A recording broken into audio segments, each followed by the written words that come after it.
Good morning दोस्तों, स्वागत है आपका हमारे चैनल पे। दोस्तों के अपनी कभी सपना देखा है कभी हम किसी और दुनिया में होंगे। कल रात मैंने एक ऐसा सपना देखा जो शायद ह्यूमैनिटी का फ्यूचर हो सकता है। मैं अचानक अपनी आंखें खोलता हूँ। मेरे सामने एक लाल और सुनसान दुनिया पड़ी है। तेज हवाओं के साथ लाल धूल आसमान में उड़ रही है।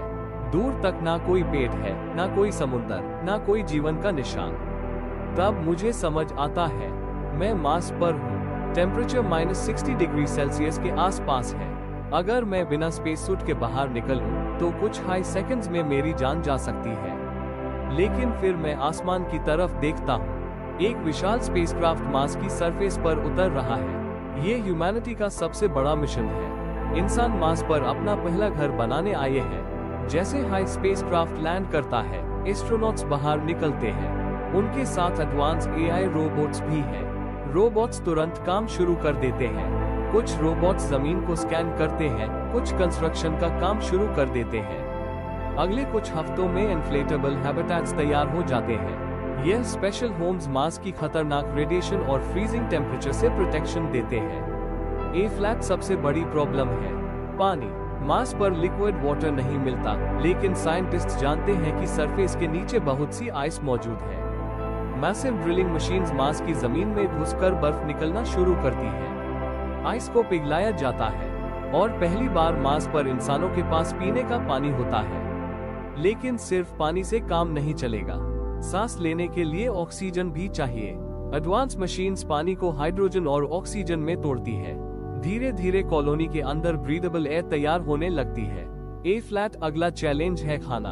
अर्थ से हमेशा फूड भेजना इम्पॉसिबल है, इसलिए एस्ट्रोनॉट्स जायंट ग्रीन हाउसेस बनाते हैं। इन ग्रीन हाउसेस के अंदर लेड लाइट्स लगाई जाती हैं जो आर्टिफिशियल सनलाइट का काम करती है। पहली फसल उगती है आलू, फिर टमाटर, फिर लेटस और दूसरी सब्जियां। पूरे मार्स बेस में खुशी की लहर दौड़ जाती है। ए फ्लैट ह्यूमैनिटी सिर्फ सर्वाइव नहीं कर रही, वो मार्स पर जीना सीख रही है। साल बीतने लगते हैं। छोटे हैबिटेट्स बड़े कॉम्प्लेक्सेस में बदलने लगते हैं। अंडरग्राउंड टनल्स बनाए जाते हैं। सोलर पैनल्स के बड़े बड़े फार्म्स पूरी कॉलोनी को इलेक्ट्रिसिटी देते हैं। स्कूल्स खुलते हैं, हॉस्पिटल्स बनते हैं, रिसर्च सेंटर्स नए इन्वेंशंस करते हैं। और फिर मार्स पर पहला बच्चा जन्म लेता है। वो बच्चा अर्थ पर कभी नहीं गया, उसके लिए मार्स ही घर है। 100 साल बीत जाते हैं।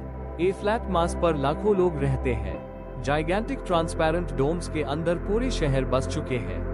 फ्लाइंग ड्रोन्स आसमान में दिखते हैं। High speed transport tunnel cities को कनेक्ट करते हैं। मार्स अब एक कॉलोनी नहीं रहा, वो एक सिविलाइजेशन बन चुका है। लेकिन कहानी यहीं खत्म नहीं होती। 1000 साल बाद मार्स के लोग शायद हमसे अलग दिखने लगे। मार्स की ग्रेविटी अर्थ से सिर्फ 38% है। लो ग्रेविटी में रहते रहते इंसान ज्यादा लंबे और पतले हो सकते हैं। उनका शरीर मार्स के एनवायरनमेंट के हिसाब से इवॉल्व हो सकता है।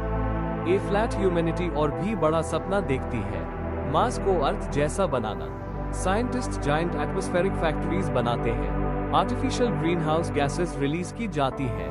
टेम्परेचर धीरे धीरे बढ़ने लगता है। बर्फ पिघलती है, पहली नदियां बनती हैं, पहली झील नजर आती है। और हजारों साल बाद मार्स की कुछ जगहों पर हरियाली उगने लगती है। जो प्लेनेट कभी एक लाल रेगिस्तान था, वो अब एक जीवित दुनिया में बदल रहा है।